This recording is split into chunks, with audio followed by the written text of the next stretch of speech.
All right, there is a new play, a little off-Broadway, but it deserves to be on Broadway because of the amazing cast and the impact of the storyline. It is amazing. Here are two people that I'm so excited to meet. You guys have this musical that is just absolutely phenomenal.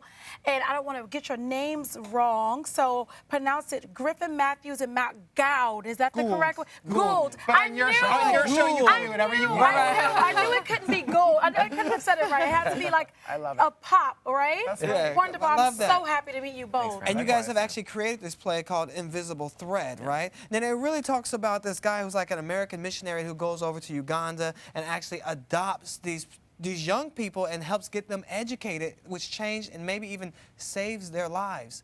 Tell us more about the story. Well, the story is based off of my life experience. I was 23 years old, acting in New York City, and decided that, I didn't really know what I wanted to say with my art. So I took off to go volunteer to Uganda for 6 weeks to do a volunteer project, having no idea that my life was going to change in the way that it has. Met a group of teenagers, and the rest is history. You look like you're still 23. So Thank you. That's a good thing for an actor, right? That's how it works. That's wonderful. That is how it works. Well, it not only changed your life. Talk to us about how it changed the lives of these students. Well, education in Uganda is not free. So Uganda suffered from a massive HIV/AIDS epidemic.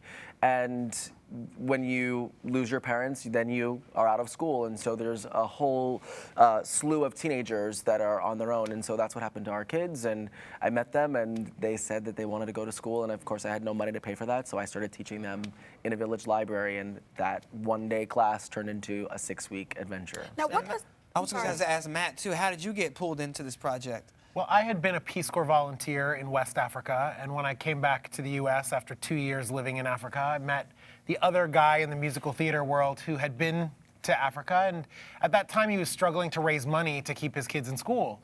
And I suggested, well, we're musical theater guys, let's write a musical about your experience. And Griffin said, that's a terrible idea. Oh, no. Why would we ever do that? Who would want to see that? But 6 years later, our little musical has helped to raise over $200,000 for our students, and has taken us and our cast back and forth across the world to Uganda, and now we're at second stage getting to do this amazing production. So Now, what does the title of the play Invisible Thread mean? Yes. Like, what does it mean? Well, I think it's really just the idea that we are all connected to people. Right now, at this very instant, our students are 8,000 miles away across the globe, living their lives, probably waking up right now, getting ready for their day at school, and we're connected to them.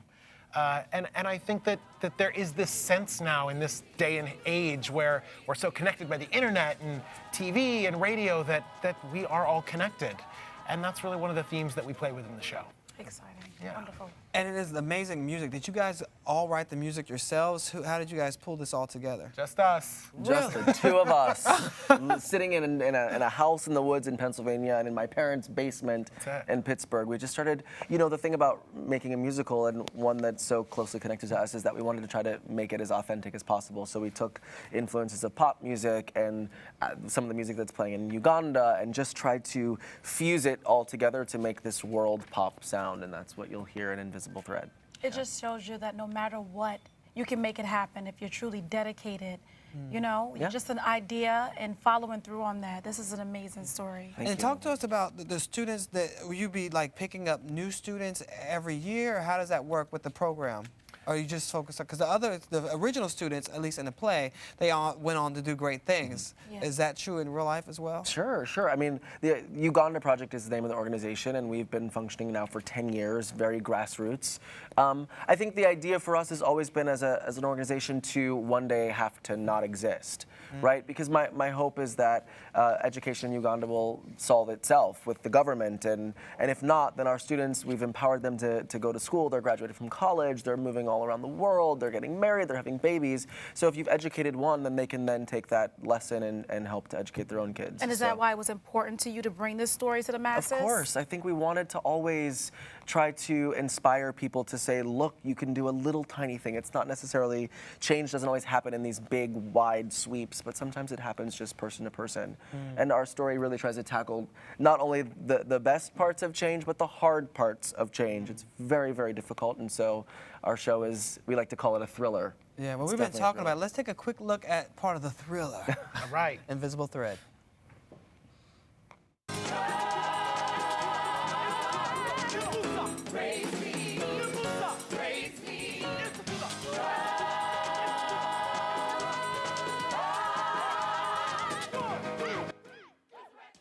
We're looking at 2. There you go. I love the set too, how it really transports you to Uganda, where you have like all the dirt on the set, and you have like the shanties there. Yeah. Was that reminiscent of what it was really like there, where you were staying?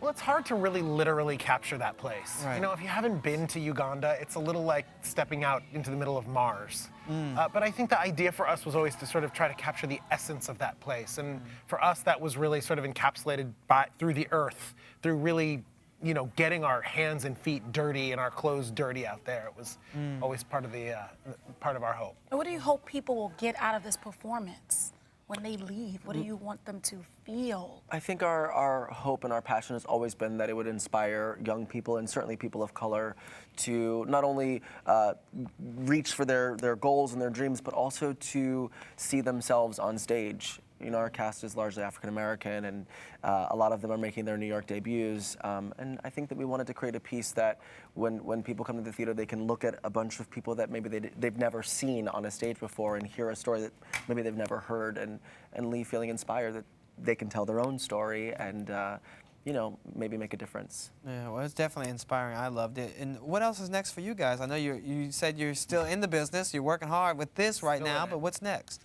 Well, we're working on, we hope that Invisible Thread will be able to reach many, many more people. So I think that this will not be the end of the road for this show.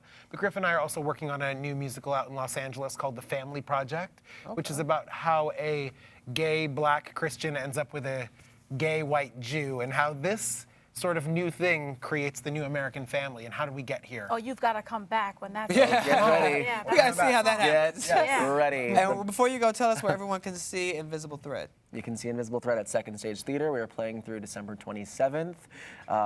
Get your tickets. Right here in New York City. Right here in New All York right, City. Gentlemen, thank you so much. Continue the amazing work you're doing here and in Uganda. Thank you Thank so you so much. much. And we'll be Appreciate it. right back with more Rise 360. Thank you. Thank you.